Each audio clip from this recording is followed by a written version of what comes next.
Hello and welcome to Your Questions Answered, where we answer your wrestling questions. I'm Michael Sidgwick, joined by Michael Hamflett to do precisely that today. But before we get into it, if you're a fan of this sort of thing, make sure to subscribe to WhatCulture Wrestling on Apple Podcasts, Amazon Music, Spotify, and YouTube, where we preview and review on a daily basis Raw, SmackDown, Dynamite, Collision, the show formerly known as NXT 2.0, pay-per-views, premium live events. We have wrestler interviews on occasion, roundtable discussions, and if you check your podcast and YouTube feeds imminently, you might get the debut of a new series, brand new series. And at the end of the week, we host, complete with a bloody good quiz, of course, a roundup of said week on WhatCulture. Should we dive straight into it? Let's go. Okay, so we have solicited your questions. If you want to get involved for future editions of this, which we mostly do on a weekly basis, if something else doesn't pop up, you can do so on X at WhatCulture WWE. Follow myself at M. Sidgwick and my esteemed colleague at Michael Hamflett to get involved. But who's got involved? Let's find out. This question is from North Wrestling, North_NCL. Okay. And he asks, what's your favorite sedol code? Now, this is, in the wrestling business, this is called a rib. Basically, it's my mate who runs North Wrestling out of Newcastle. I do not get the opportunity to go to these shows as often as I would like. I'm a father of two. My brain just tells me to go to sleep at 9:30 every single night. It's a living tragedy of middle age. But these shows routinely sell out. Boiler Shop, I believe that they are held. Anarchy Brewery as well? Anarchy Brewery. Yeah, that's it. Not the Boiler Shop. Don't go there. You won't get any grabs. Go to, where is it? Where's all the wrestling go on? Anarchy Brewing, and they do an annual super show. So North do, basically, if you're based in Newcastle or the surrounding areas, pop up. It is genuinely really well received. Like, the production always looks incredible from the video content that I watch of theirs. It's in a brewery, so you can kind of expect the tone you're after, but they do a family-friendly annual show as well at the Walker Dome, Thunderstruck as well. Bowers, probably B1XG6X6. Jesus Christ. What's yours? Well, sedol codes. Yeah. There's like something that would be on a bit of software I used to test, but I can't remember them anymore. So, finance, like our background in finance and admin, isn't it? Coming to haunt us. Is that what that is? Is that a sedol code? Yeah. God. It's like the little short names for like funds and stocks and stuff like that. Jobs I was scared of. Yeah, indeed. So thanks for that, Bowers. And again, I don't want to get into the habit of just getting our mates and people who are close to us and everything to ask us questions. This one comes from Mrs. A. Wilborn. Do you think Sasha Banks will return to WWE? Not anytime soon, but absolutely. I'm going to do, you answer the question first, actually. I'm going to check the age of Mercedes Money. We're going to find some more friends and family in their questions as well. I think she's still like shockingly young. Yeah, like I'm sure she's early 30s maybe. Because she, like, if you think about... She's 33 years old. Yeah, I mean, we're all in our 30s, but that's fact. Early half of the 30s. I agree. I think she will come back. This run, eventually, by hook or by crook, has sort of proven her right enough to have gone. I don't want that to kind of come across as patronising, but it's not been perfect, has it? No. A lot of it has been good. Moments have been fleetingly great, but sometimes I think it's okay to, and this cuts every way in wrestling, it's okay to accept when a promotion and a performer are simpatico with one another, and there's different reasons why that happens with different companies. And I dare say, like, if she was being totally honest with herself, she would probably say there are things in WWE she still wants to do, but there were reasons why that was untenable. The regime change will, of course, inform her decision, and indeed you have to imagine literally everybody else's at this point. For sure. Like, it was a very different company she left. It was fantastic that she took the principal stance at the time that she did. Kind of one of the last stances against the way that company was ran at the time. And there was definitely something burning in her from going back to 2019 when she took the time off after WrestleMania. Yeah. That I think she had to know and she had to test about herself. And ultimately, the Sasha Banks Mercedes Moné story might end with her being Sasha Banks, but it's a story I would like to see more wrestlers tell. Like, test your own limits, test your own abilities, find what fits, and I dare say the Sasha Banks that returned would be an even better one than the one that left for what she's learned since leaving. The industry should look more like her trajectory in an era of two mainstream companies. It just should.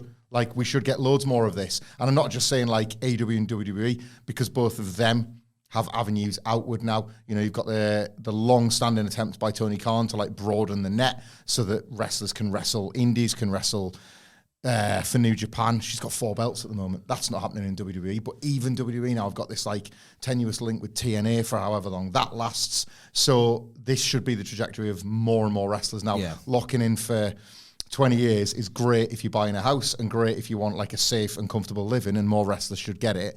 But I think there's loads of evidence to suggest the more roads you travel, the better. Yeah. I think the regime change almost guarantees that people who wouldn't necessarily entertain the idea of jumping are almost certainly going to do that. And at the same time, in the same breath, Cody left when Vince was still in charge.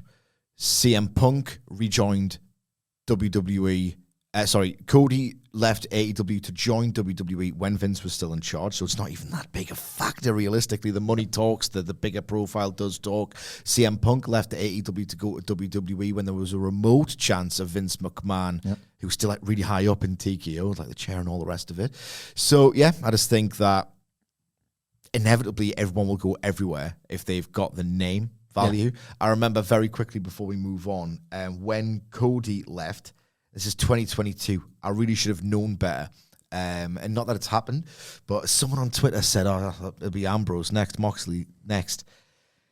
This is when Moxley was really dialed in, like returning and all the rest of it.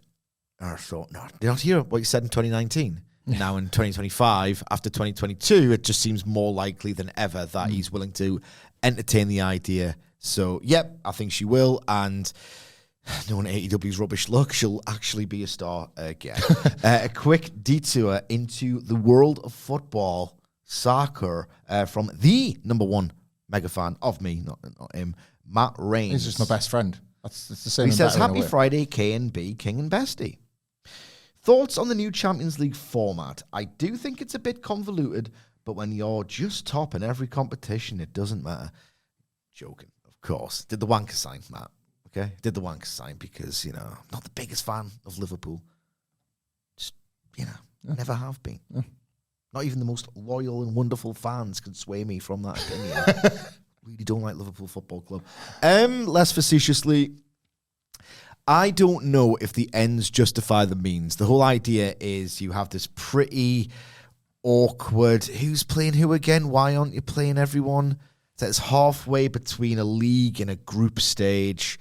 And maybe I just need to, maybe it takes some getting used to, but the idea is that even if you have a total underachiever of a campaign and you get 3 losses and 2 draws, if you're Man City, I think it was their record was that or similarly poor to that, you could still just make the cut, and they, in fact, just made the cut, and now they're going into the playoffs, and it's Man City Real really early, so it's not a complete disaster, and it's 6 and 2 threes, 6 of one and half a dozen of the other.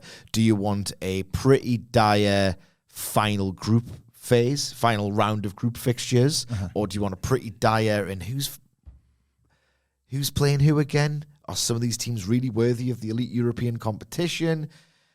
I don't know. I prefer the old one.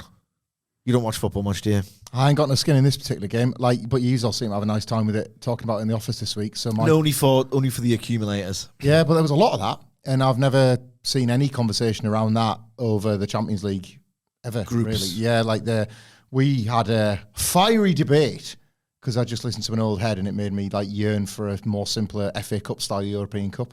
And you were like, no, here's why you're wrong and a grotesquely ugly freak, Hamflett. And I was like, well, I guess I'm a wrong and a grotesquely ugly freak. I was one, for Christ's sake. But I don't care. Is the truth of it. And I'll never need to as a Sunderland fan. But for me, pal. Everybody seemed to enjoy the drama of this last day. It had this from what I was reading from a long distance, it was kind of like in last day of the season sort of scramble. Yeah, I am listening. I'm just trying to find my... I'm listening as well, don't worry. What do you think, Nicholas? You might, again, you're a Newcastle fan. There might actually be some relevance to your team in this down the line. I think Sidge is on it with 6 and 2 threes. What I would say is, though, I think it's worse for the players, but I am actually more interested in the bigger league. I do like it because you get to play more different. Like the amount of different teams each team plays is interesting to me. 4 home games against 4 random clubs, 4 away games against 4 random clubs. I think that's pretty interesting. Like, it's terrible for the players. They need to figure that out. But I can see the pros and cons, but I do all that. The old format was perfectly fine. Yeah, no. It was just basically an excuse to... It was masquerading as there's more drama on this final day, but there's more fixtures, so there's more money and there's more TV rights and all the rest of it. It's super serving content of the Champions League. Anyway, back to professional wrestling. The worst of professional wrestling from one of the best of men. This is Fraser Cranium asking, strap on a gas mask. I'm going to invite you into the mind of Hulk Hogan. What were he and Eric Bischoff playing at in TNA? Amusing themselves for a paycheck, or did they really think competing with Raw could be anything other than a Turkerino? Come here, only gorgeous, the pair of you. I'll jump in here because I've still got a lot of passionate anger over this period of time. This was a Hulk Hogan problem and a TNA problem, and the worst thing is those two things came together. I don't know if it was Dixie Carter led, but certainly there was always enough voices within TNA before Hogan and Bischoff arrived that felt, maybe it was based on old narratives, that in order to be seen as being on WWE's level, you had to be competing directly with them. And, you know, I get some of it because perception is reality. In wrestling, a lot of the time, you can fool people into a lot of things with some like well-told lies or some impressive PR or whatnot. But that going head-to-head with WWE, not just on a Monday night, but in a lot of respects, whether it be the talent you sign, whether it be the pay-per-views you put on, whatever, TNA had gotten itself with enough people into the position of number 2 by default and just didn't want people to talk about how big the gap was. We're not talking WWE, AEW in terms of a gap. Yeah. We're talking 2025 WWE and 2025 MLW. But they fooled people with television coverage, with monthly pay-per-views, with the odd big name signing into thinking the gap was a lot smaller than that. And then again, perception is reality. Hogan and a Bischoff come in and they move to Monday nights. And it's like, well, the gap doesn't exist. And then it's very clear just how massive the gap is. It's a gulf. So to Fraser Cranium's question, the problem is it was a TNA thing that Hogan and Bischoff, because of Hogan's star power, because of Bischoff's prior Monday Night War victory, empowered that stupid mindset. And worse still, I genuinely believe early days, their ego believed that they could do it. Yeah. I don't think it was, we use this phrase bad faith a lot now. I don't think it was a common phrase back then.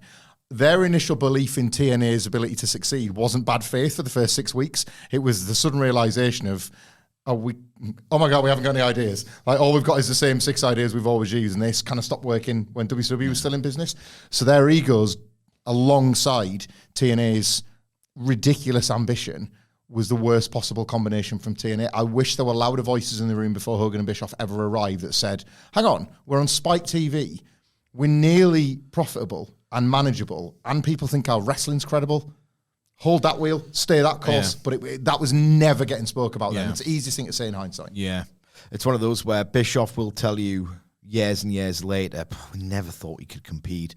It was a publicity stunt, with the idea being that if we got ourselves in the conversation in the news cycle, obviously we were never going to beat WWE. But then they would think, all right, okay, well, I'll go and check them out because I keep hearing about this TNA. It happened enough. I'll follow them to Thursday. You know, it was just, I do like this, the psychology of the question and the mindset. Like, it's one of those, it's either rooted in hubris about their own qualities or contempt for the audience. And I can never tell which way it is. Either total hubris of, yeah, we can do that again. Of course, it's Hogan and Bischoff. It's the dream team.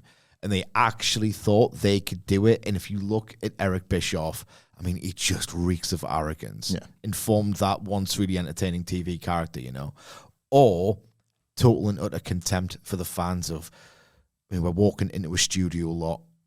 We know it's not the big time. These people are stupid. If they get our wonderful Stardust, we can sort of do something with it. I don't know.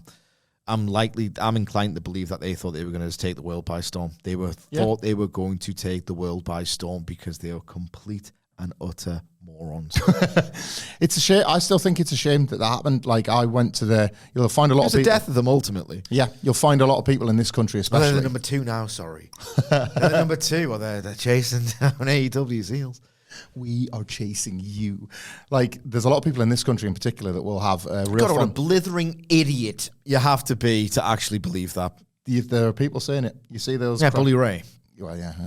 He did the whole, I'm just asking questions. The people that went to the tours in the UK between about 2007 and I would say 2012, 2013, when they were still filming them for TV, have a real fondness for TNA. It was broadcast over here on free-to-air television, which WWE wasn't ever until, ever. So, TNA had this little opportunity where if there was wrestling available, it was theirs. And that, because of genuinely great promotion and the work of Jeremy Borash, resulted in 5,000-seat houses, places where you could film your television, where you were legit selling out buildings that you could be proud of, and it would look great for months and months at a time. They had that UK audience, and one of the biggest things the Hogan and Bischoff downturn resulted in was the biggest lack of consumer faith one of your strongest markets had. And they kind of, I'd say they've recovered it a little bit in recent years. If you do look at those US houses and whatever, cultural footprint is still virtually non-existent. Yeah. WWE will try and elevate that because for their own needs. Yes. But it's still the case where, people that do well in TNA are always looked at of, well, where are they going to go now? WWE or AEW? Nobody's saying, well, stick at it in TNA. Yeah. That's never the case with a Jordan Grace or a Josh Alexander. It's where they're going. And as long as you're always just the level below. Yeah. So Brad Daniel asks, and I'm going to answer this. One, it's a really good question. Two, I just had something at the top of my head for this, right? So I'll answer first. You can think while I talk.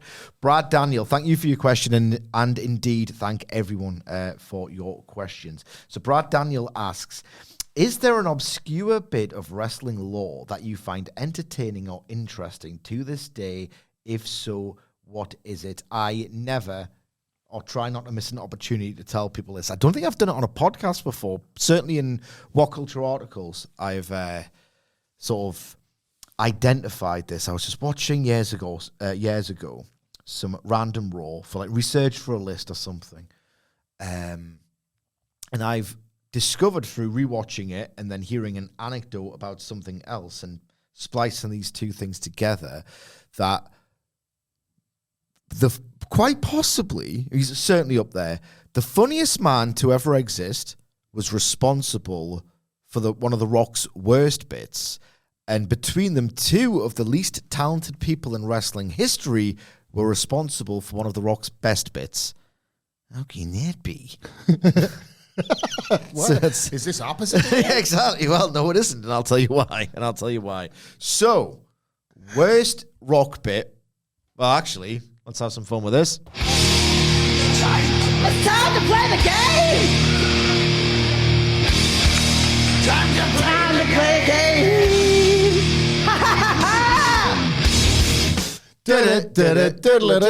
What's the worst Rock bit? Bearing in mind as a clue, I mean, it's pretty much everything after he retired full time. Yeah. And then became a part-timer or whatever. Full-time Rock bit, what was the worst? It's stuff that you'd only do once or twice and then never again, drink a cup or shut the hell up. There's the button for this. Oh, get in. So, why don't you get The Rock a tall glass of shut up juice? Right? Yeah. That was something that peak Simpsons writer and incredibly famous show host Conan O'Brien would say is like an intentionally rubbish joke when the writers in his room get a little bit to a buzz. Yeah. We wouldn't know anything about this because we don't really do bits on this podcast. Bits, no. But say if we did bits on this podcast and it was just spiraling out Get in the headspace.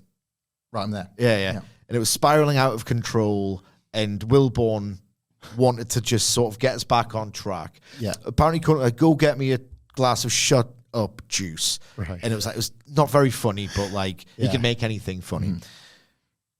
Someone who used to work on Conan decided to go to the Fed in 1999 or 2000 or whenever it was, just pitched it for The Rock. And then The Rock said it. Then everyone was like, that was rubbish. Don't say that again. And he said, noted. So that is the funniest comic mind, or certainly one of them ever, in Conan O'Brien. His Simpsons episodes. He did Marge versus the Monorail, for Christ's sake. Yep. And Homer Goes to College. I think they're his two big ones. Yeah. Mm-hmm. Two of the very best.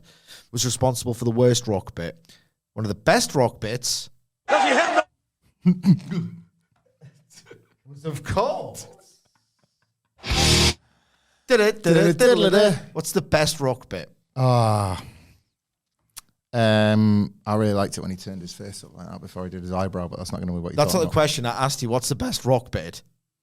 It doesn't matter what fucking Rock bit you think is the best. As a time code, I'm not Just learn how the people will get Wilborn to do it. I wrote it down. You're not learning how to do that. There we go. Right, I got it. I'll cut that out. No, beep it. Keep it in. Keep it in. Just beep it, bro. Keep it in. So, I used to get people at school with that all the time. Yeah, what are you doing? It doesn't matter what you're doing. Things like that. Geordie Rock. Before he was Geordie Reddit. Grind me foot up. Anyway, do you know the law of how that kind of... I don't know if it's a pure coincidence, but for the purposes of my take... I do, but I can't remember. Go on, tell us. Basically, when absolutely rotten undercard experiment Tiger Ali Singh in 1998 would do these bits where... I'm not going to... What was his manager called? There was Abu and Babu at various points. Right, okay. So, I think it was Babu. Which is just 1998 WWF for you. Would get a disgusting American from the crowd to degrade themselves by eating something horrible for money. So Tiger Ali Singh could say, you Americans are horrible and all the rest of it. During one of these segments, before The Rock took it on as a bit, you would get the fat, disgusting slob. What? Yeah. That's what you call them. That's what you call them. That's what you'd call them. Yeah. From the front row of the plant into the ring, go, excuse me, ma'am, what's your name? And then she would start to talk, and you go, that's irrelevant. It doesn't really matter. Right. And it's just odd how... Find it. Yeah. Anyway, that's my favourite bit of wrestling law. I've got one for you, and it's a recent discovery of mine. I think you'll love it. So you might not even know this, or it'll be something you've clocked in an old observer and I've forgotten about because this one was new to me recently. So a lot of people know the story. It's one of my favourites because I was such an avid reader at the time, and I loved that this is how it came to be.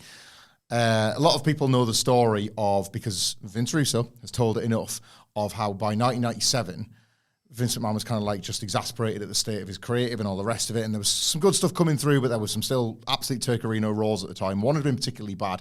I believe it was the one where they'd filmed half of it in South Africa. So half it was on tape from South Africa, half was in America. Kind of a mess. Got obliterated by Nitro, as you would expect.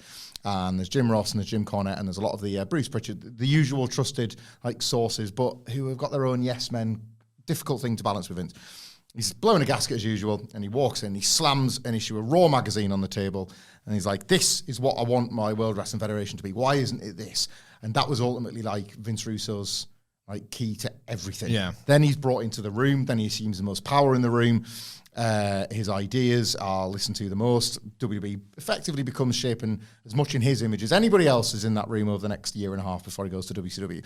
And the Raw magazine, you were reading at the time, it was an unbelievable read, wasn't it? It was peeling back the curtain in a way that the TV couldn't, and Russo found that out to his peril in later years. But the magazine was this great bit of business. Well, you know that idea that Vince McMahon likes to think he's come up with an idea, even if it's somebody else's idea first? Yes.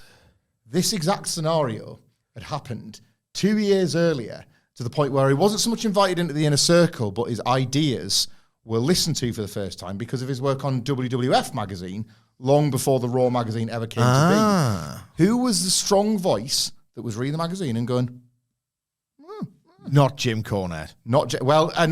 But you're along the right lines in the most bizarre of ways, right? So you're reading the WWF magazine and you go, there's a voice to this. Not going to say job for life, but what have you got? What have you got for television? What have you got for the... Let's bring some of your ideas to the table. Very much like it's a cracking of a window and Vince Russo, kind of smashes it and knows whatever. Who was that person? Well, if it's not Cornette, not Pat Patterson. Nope. I'll have 3 guesses. Yeah. So, last guess. Yep. I can count, mate. Don't laugh at me. Say nothing. You know what you did. Cornette is on the right lines in a... You're joking. Like, Because Hendrix wasn't there yet. Big cock. Big cock Hendrix, huh? Don't do bits, really. Michael Penis Hayes. Not Briscoe. No, but you've circling the area. In one of the 3 weeks he was even in the company, Cowboy Bill Watts. Bill Watts! When Vince McMahon, for about a month in September 1995, said, right, have the company, like, fix it. And then it was like a month, he was like, out of the way, you have changed my mind. Out of the way. In that period, he was just flicking through the magazine. I like the cut of your jib. You little Yankee bastard. like, gave him a voice for the first time. And some of that late 95 stuff. And think about it, right? You're not far away from Diesel as kind of the first tweener, talking about the Titan suits, standards and practices, Vinny. Like, Russo got a voice for the first time thanks to Cowboy Bill Watts. Yeah. And they couldn't be further apart in... That's crackers. There you go. Absolutely crackers. Right. Scoop with a key. I love that. Yeah. I'm not taking the piss. I am, but it's great. If you had to build your current best commentary and interviewer lineup... Sorry. It's a good question. That's why I'm asking. Yeah, it's a good question because it's a hard one. Daunting question. Who would be in it? This needs to include 3-person commentary team, 1 backstage interviewer, 1 commentary team guest. I'll go first. It has to be, for me personally, I like the phono aesthetic quality of mid to late 80s Tony Schiavone's voice. I just love it. I've talked about this before. Telecast. He's Malachi Black, apparently. But as much as I find him unbelievably charming, there is an emotional weight that's missing from Tony Schiavone's work. I know this is the most basic pitch take, like 98 Jim Ross was just on fire. Oh, not from current commentators. It's an easy... current. Yeah, that's why I saw it. Not very good. That's why I thought, do you know what? The first name on the team sheet is just Tessitore. Like, instant hit. I was watching an old Rumble yesterday, and it had... current. It's a really hard question. Hard question, it's even worse now. And even harder, I should say. I was reminded, in a similar vein to Joe Tessitore, and we should be grateful for Tess being in the job now, how good Jimmy Smith was, for the same reason. Yeah. Credible, like, he had a much worse product to cover than Joe Tessitore, but they've kind of found some success at long last with kind of stretching out of wrestling a bit and bringing in, for the same reasons, because you can tell it's just broadcast stuff rather than wrestling stuff. Jackie Redmond, you can tell wrestling isn't her only gig, and there's a professionalism to the way she broadcasts. Renee's got it. But right now, I think like Jackie Redmond's the best out there. Maybe with Renee. I think it might be a product thing. Maybe. If you maybe I'm being fooled by what they're covering. Renee, her entering AEW through no fault of her own, coincided with it just being not as good as it used to be. I think she's one of the better signings they've ever I know. made. Like, she does a lot of good stuff backstage. Like, can you imagine her in the Glory in 2021? Oh God, yeah, and all the absolute slop she covered as well. Yeah. Think about how much worse it would be if she wasn't there right now. Yeah, exactly. God, Exactly. Alex no disrespect as such, but Alex Marver's doing all of the backstage heavy lifting or something. It's doesn't bear thinking about. He's good as a geek. Yeah, be foil for one person at a time. I haven't seen Marv's in a while. He was kicking around the other week because I noticed he was in like some sort of like 90s leather jacket, and I just Marvo? Yeah, and I thought that's a choice, I reckon. Marvo. Tess at the desk is tougher. Like, here's the thing, you know what? Sorry. Scoop. By putting 1 commentary team guest and giving examples of MVP and Don Callis. His epiphanied something for me. As great as he is as a manager, MVP is a full-time commentator. He's been terrific. That could bloody work, you know. He's amazing at getting things and people over. Callis was always great at that, and you wonder. But it was Kenny specific. Yeah, but I liked him as a commentator in general. Yeah. Like, I was very comfortable with that New Japan booth at the time, and I don't think like Kevin Kelly's work elsewhere has aged all that well all of a sudden. And like, I thought that was a good booth in New Japan at the time. I don't watch a lot of independent wrestling, but she calls all of it and does a good job. Veda Scott, like, she feels like the voice of independent wrestling, because if you're ever watching clips or odd shows, you're kind of wondering how she's not been picked up at this point. And I'm saying that as much because if you're looking at the mainstream WWE and the market leader and the challenger brand, it's slim pickings. Isn't it? I've just had a thought. Go on. Vita Scott, and I don't want to reduce her to, she's going out with Speedball Mike Bailey. Could Mike Bailey be that member of the Callis family? Oh, that would be so great. That would be so great. Because he's got that. Coming in, isn't he? He's coming in, or he's heavily rumoured to be coming in. He can be a little bastard. He could be a little bastard because he's got that little karate face and the cheese. Such a good baby face. Omega had a match with him in PWG that it's one of his favourite matches ever. Is it? Uh-huh. I think we might have just... Well. So for me, 2-person commentary team, it's up to me. I reckon MVP and Tess, it's all. That could be tremendous, that. Renee is the interviewer for me. Redmond is better. Yeah. You're possibly right, Not better than Renee, but better than the WWE norm. Yeah. Again, who we talked about before? Sasha Banks, wasn't it? Jericho's the little guest. And he can stay there he can do Ring of Honor. He can do Dynamite. He can do Collision. He can do MLW. He can do whatever he wants. Until the day is long. I hate his Rampage commentary, though. Then he can put Moxley and then Dax. All on the booth. Just a rotating guest. No, on the same booth all the time. 2 hours at a pop. 2 hours a pop. They're all better in WWE currently because they're not the standing still my guests at this time people, aren't they? Like Kathy Kelly was good in NXT and is better now on the main roster through it not being as aggressively overproduced as it used to be. Yeah. So maybe Renee Paquette, she put in the shift in the worst time and was still good in WWE. Yeah. But I'll take Renee Paquette as well. Yeah. Absolutely. For the record, I think she's miles better than that Jackie Redmond. I agree. Streets above her. Okay. Industry levels ahead of her. Yeah. Who's this, Renee Paquette? Yeah. Not because she's bad, Jackie Redmond, but just Renee's that good. Different gravy, isn't Different gravy. She does elevate stuff she's in, to be fair. She's never just an interviewer. They could do more with her, realistically. Yeah. Let her do less pants segments. Do you know? She should be directing all of this stuff, not just being made to play her role. I hate backstage segments, and anyway. No place for Booker T. I like him. Yes. Jason asks, if AEW were to announce a Hall of Fame, who would be in your first class of inductees? As per AEW guidelines, only one spot may be allocated for women's wrestling. I tell you what, on women's wrestling, right, it's one of those, it depends.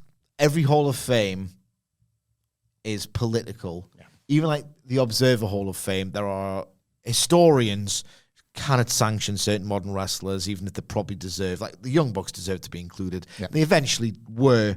I think the first year they were on the ballot, they weren't, because a lot of historians were just none of that flippy crap, things like that. Yeah, it doesn't take evolution very well, the Wrestling Observer Hall of Fame, does it? Often it's a few years behind, and some people fall off the ballot. It's they're doing off the ballot. It's because it was the wrong time for them to be on it. These things are pretty much inherently flawed. Yeah. Which is why, I don't care that much about Hall of Fames. Me neither. But it's nice for the wrestlers. That's what I like. It's a nice question. It just gives us an excuse to put AEW wrestlers over, basically. But ultimately, if it was up to me, you'd have to be talking 10 years after we know for a fact I had the last match, and then we can talk. Yeah. Isn't Moxley in it? Is Moxley in the Hall of Fame, in the Wrestling Observer Hall of Fame? I'm going to double check that. He's the first ballot AEW one, isn't he? Yeah. So he should be in it, irrespective of what he's doing now, because he was so instrumental in 2020.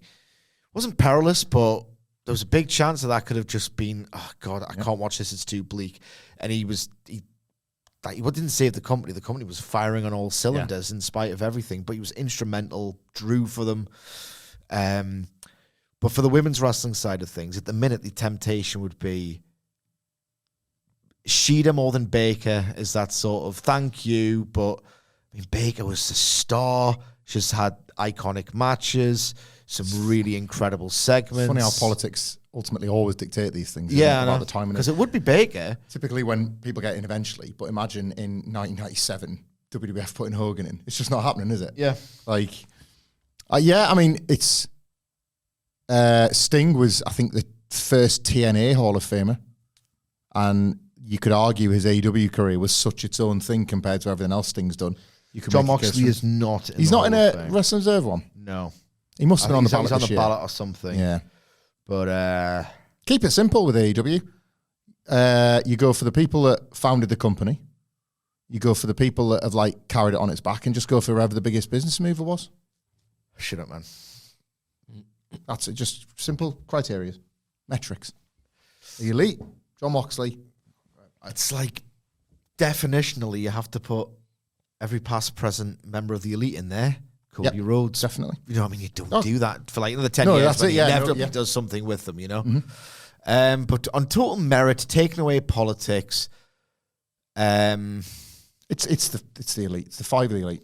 the 5 of the Elite. I think that's it. That's it. That's Like, just the if nice you- thing to do, and it's the correct thing to do. If there was anybody else, Jericho genuinely has done so much at this point to taint his thing, but he was instrumental as well.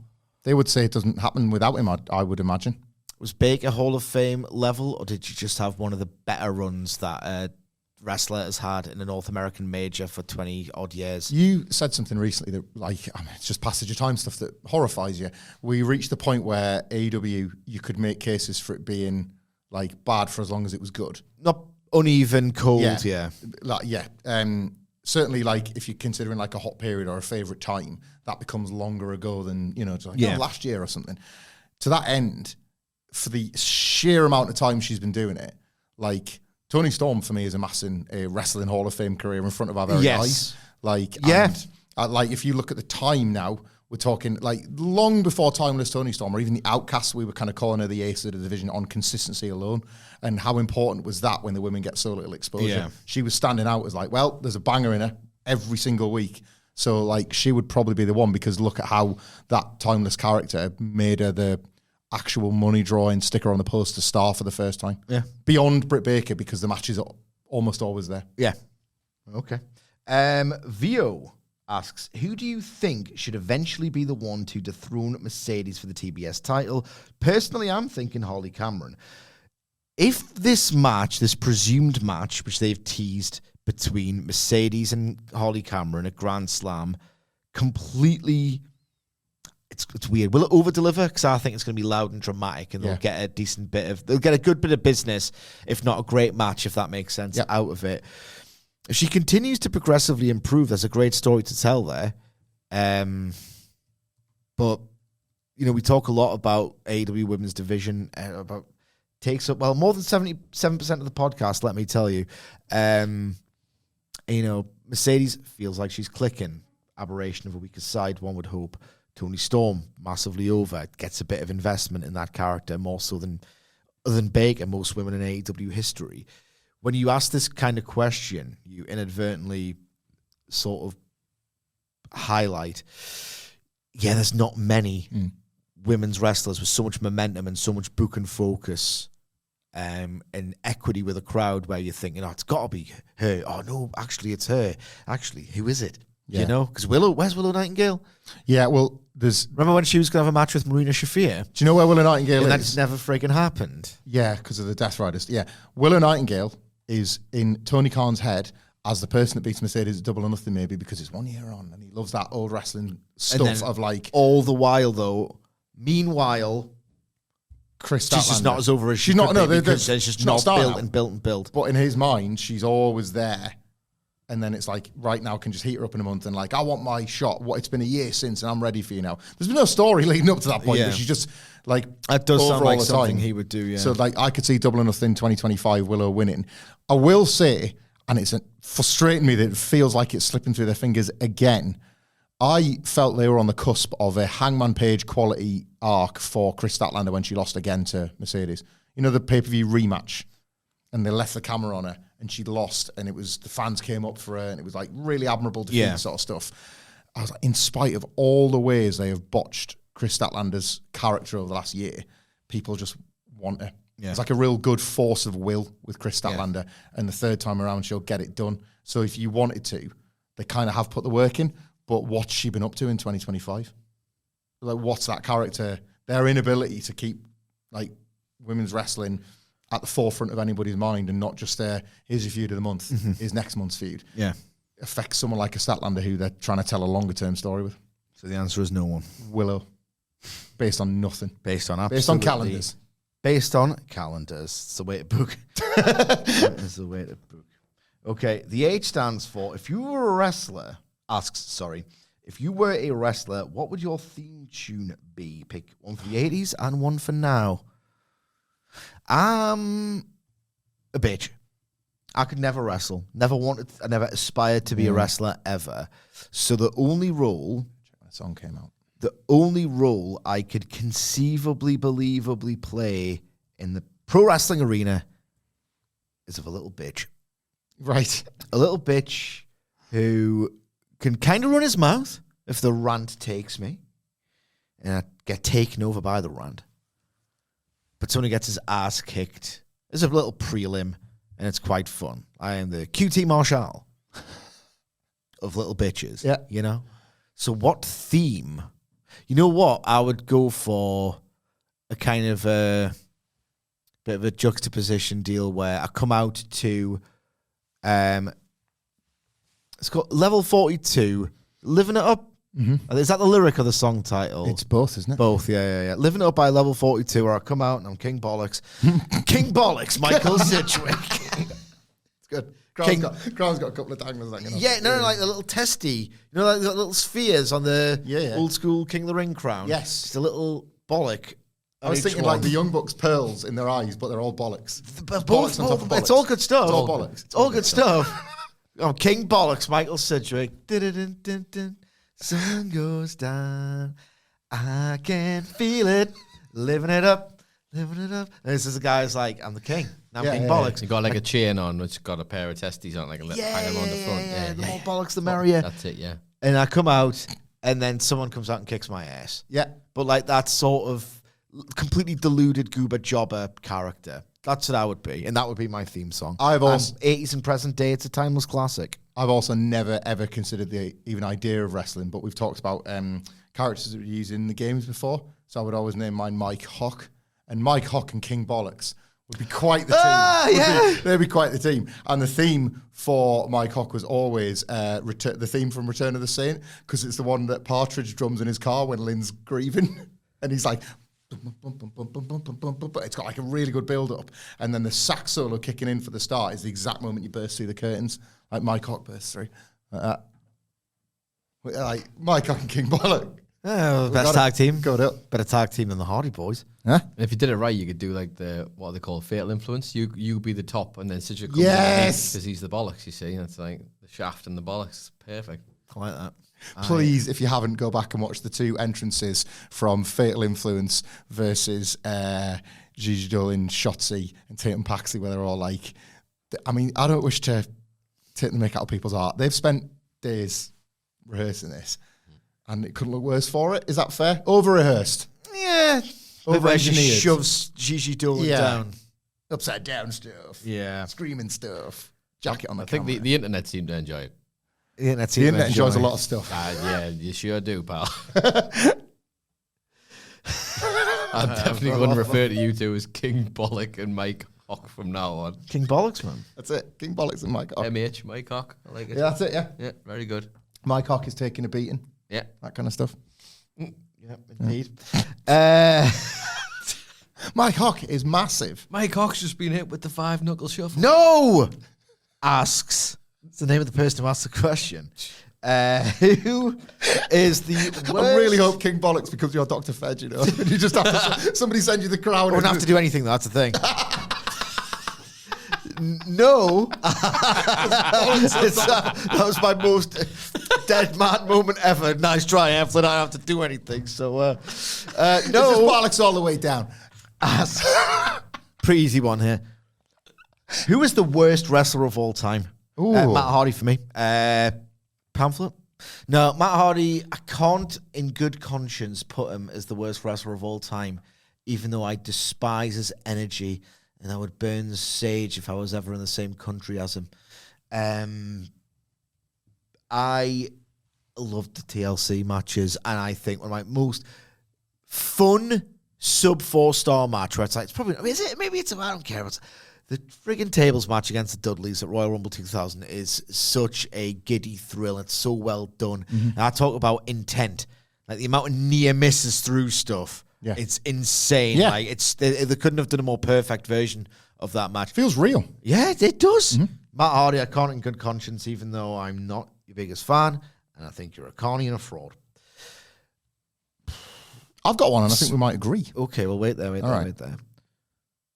I'm going to exclude someone like Jenna Maraska Yeah. with a grass snake arm slapping because she's not a wrestler. I want someone tenured, not the worst shindy guy of all time, because, I want someone who was inexplicably given a spot for a decent chunk of time by a major. Write down a name and see if we land on this.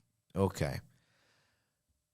As much as I would like to say Triple H, he was great for a year, and then on certain nights he was as good once as he ever was,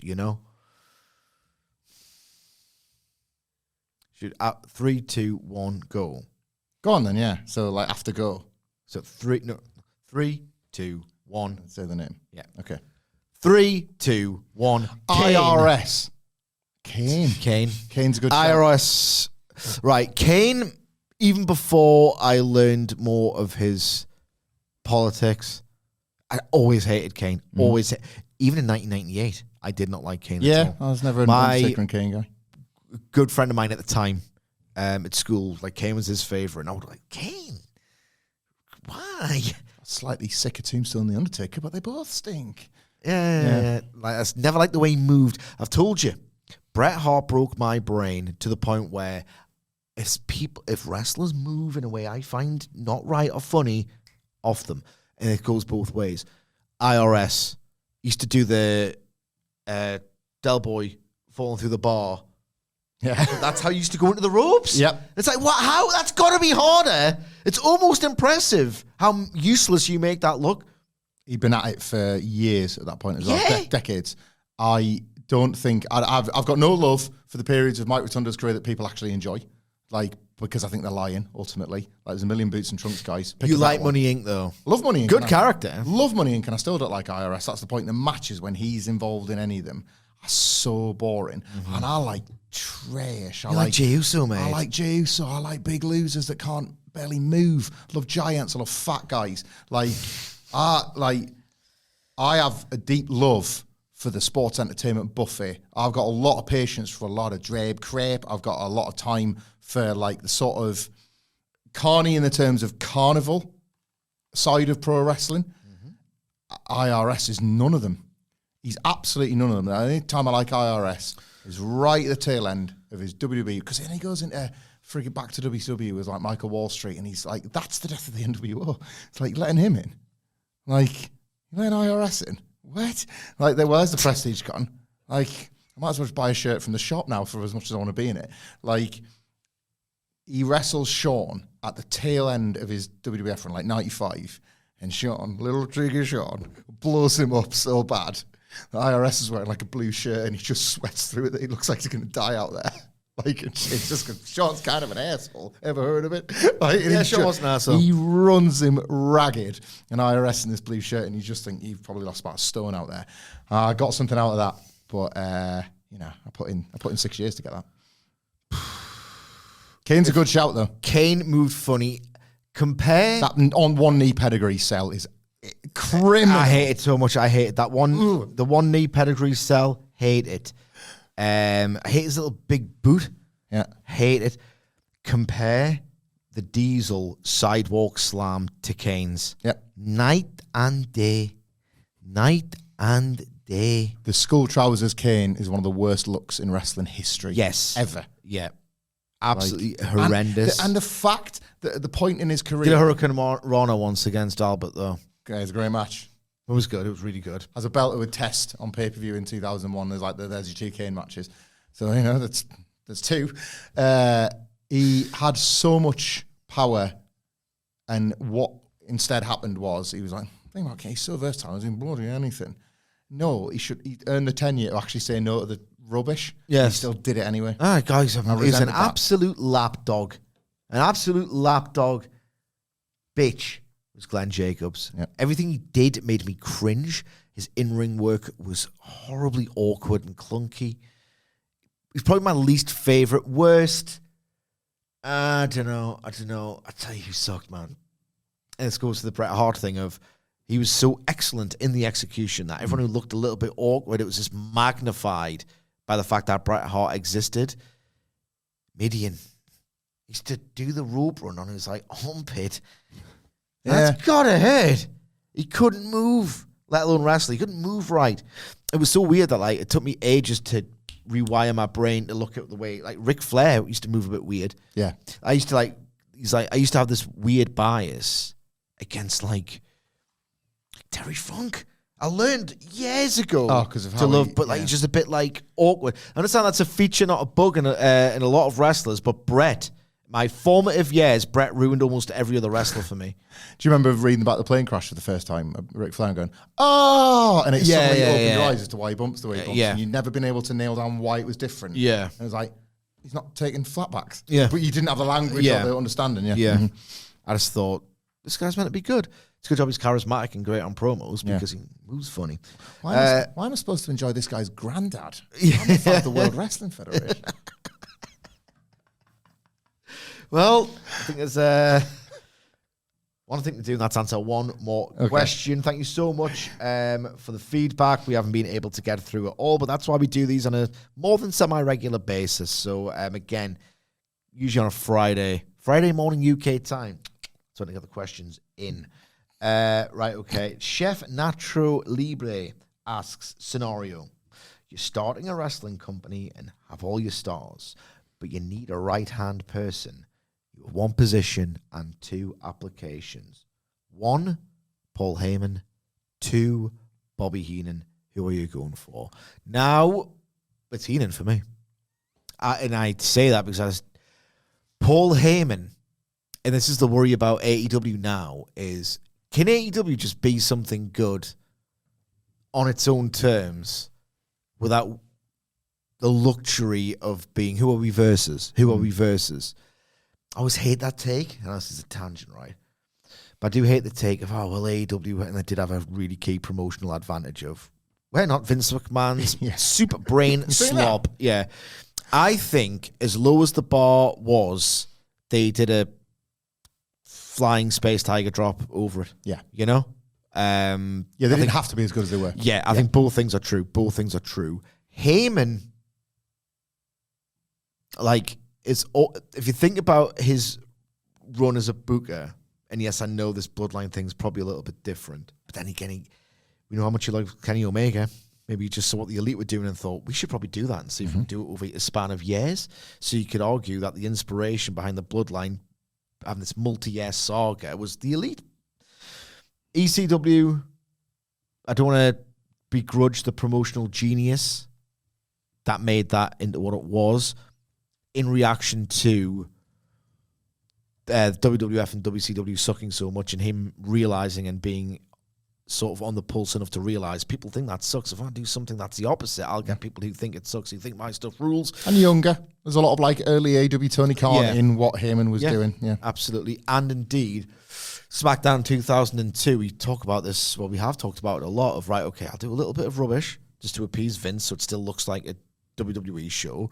But then, because he's a very good manipulator, Paul Heyman, like one of the best manipulators in pro wrestling history, I can manipulate Vince into thinking it is a WWE product. And to the SmackDown 6, I can manipulate the fans into thinking it's not a WWE product, you know? Always comes out on top. So I do think Paul Heyman's very savvy. Every time he opens his mouth on television or in an interview now, I just want him to shut it. Some of the waffle he comes out with, it's utter bollocks. And I just can't take anything he says seriously. King bollocks, you might say. King bollocks. I'm King bollocks. He would know. Heenan, like, wonderful manager, much better commentator for me. He had a great mind for it. Yep. The thing is, it's like Vince McMahon had Vince McMahon and Vince McMahon had Pat Patterson, so he didn't really need a Bobby Heenan. No, he was lucky to have him just as talent. Yeah, lucky to have him just as talent. Didn't need him for big picture. Heenan, I remember, was like when he went to WCW. This is like an old shoot interview, obviously shot before his passing. Was like he was like, I'm going to volunteer some ideas, and he gave examples of ideas he had when he first entered WCW. They're all pretty great. And they went, you just do commentating, Bobby, and he was like, right. Yeah, I guess I'm just going to collect a paycheck and not give a toss, you know? Mainly because of my dislike of Paul Heyman's promotional style in latter years, I would just go with Heenan. Yeah, Heenan for me as well, but not just because of everything you've laid out there and like the fact that Heenan was The psychology and how to make things get over was amazing. So versatile. Like heel manager, amazing commentator, which are crucial in getting loads of talent over. Could go when asked. Like a great stooge heel wrestler. I've seen him wrestle matches, sorry to step on your dick, Hamflett, against wrestlers with no talent or very little talent, and he is amazing. He'd be in the top 3 or 4 people that could carry the Ultimate Warrior. Yeah. But he's not talked about like a Randy Savage, for example. Yeah. But he should be, because those are genuinely entertaining His stuff. bumps. Yeah, he's a fantastic bumper. And if you get in prime of either, I suppose I'm allowed that. Also, but you hit upon something there. In that scenario where you're actually starting a company, I think I trust Bobby Heenan more, because Bobby Heenan will be your talent and will help. And Paul Heyman might manipulate you to take your spot. Yeah. Like, he's proven really good at that. Yeah. I don't think I'm speaking out of turn there. Like, he's... it's hard to stay in wrestling as long as you have, and Paul Heyman deserves credit for that. But sometimes people have kind of fallen afoul of that, and there are plenty of people that have, like, not got nice things to say about Paul Heyman as a result of him, like, scooching past him and taking a spot or whatever it is. Yeah. So I think I would trust Bobby Heenan more as in that right-hand man role of a new company or whatever. Yeah. I just think you're getting more. Have him around for the patter as well.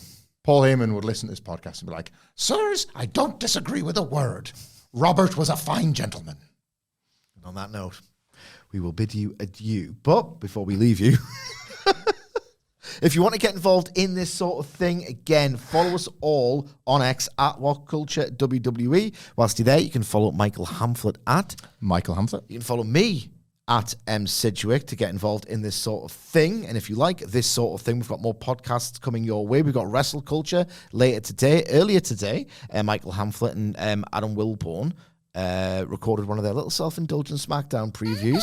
So you can get in the mood for one of those. Excellent. Join us next week, because we will have a lot of massive Royal Rumble coverage coming your way. There's a sense that this could be the biggest one in years and years and years. So stick around for that. Thank you very much for joining us. Subscribe for those Rumble podcasts and yet more to WhatCulture Wrestling, wherever you get your podcasts from. Got off the rails very slightly at the last moment of this outro. I was so close and yet so far. See you later, guys.